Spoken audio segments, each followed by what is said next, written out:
আদিবের কাছে জানতে চাই যে আসলে দল থেকে বের হয়ে যাওয়া বা মতবিরোধ থাকা আবার দলে যোগ দেওয়া, আপনাদের সঙ্গে কি আরো কেউ কেউ যোগাযোগ হচ্ছে যে আপনাদের না, দলের এটা সঙ্গে আসতে আমাদের পারে এরকম? এখন বলতে না, এটা আমি প্রথমে বলেছিলাম যে আমাদের এখানকার রাজনৈতিক বাস্তবতায় 2015 সালের পর থেকেই বিদ্যমান যে রাজনৈতিক দলগুলো ছিল কিংবা সেই দলের যে ছাত্র সংগঠনগুলো ছিল সেই ছাত্র সংগঠনগুলোর নেতৃত্বের বাহিরে সাধারণ নেতৃত্বেই কিন্তু অনেকগুলো আন্দোলন সফল হয়েছে। এটা আপনি 2015 সালের প্রাইভেটের যে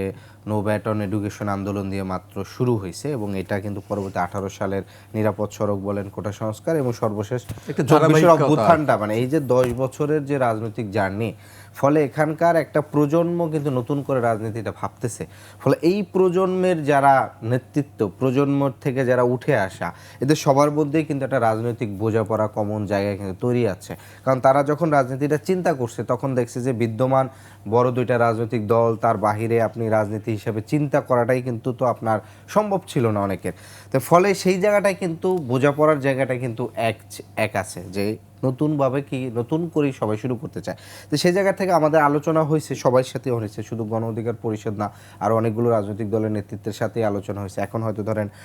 নাম বলাটা কিংবা স্পেসিফিক করাটা তাদের রাজনৈতিক পথ চলার জন্য হয়তো একটু বিব্রতকর হবে। তো সেই জায়গা থেকে আমরা মনে করি যে আমাদের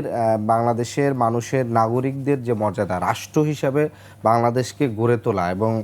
নাগরিক হিসাবে তাকে হচ্ছে আপনার রাষ্ট্র তার সেবা প্রদান বলেন কিংবা প্রত্যেকটা জায়গার কাজের ক্ষেত্রে হচ্ছে নাগরিক হিসাবে মূল্যায়ন করাটা শুধুমাত্র পেশার পরিচয় না দেখে, সেই জায়গা থেকে আমি মনে করি এখানকার যে আমাদের যে প্ল্যাটফর্ম এবং আমাদের যে রাজনৈতিক দল সেটি কাজ করবে এবং একই সাথে অন্য অন্য যারা আছে তাদেরকেও একই কাজের জন্য, হয়তো প্ল্যাটফর্ম ভিন্ন হতে পারে কিন্তু আমরা তাদেরকেও আহ্বান করব যে আমরা মনে করি বাংলাদেশের রাজনৈতিক সমস্যা বা এই সমাধানের জন্য যেটা মনে করছি সেটা তাদেরাও এই আহ্বানে সাড়া দিবেন। আমরা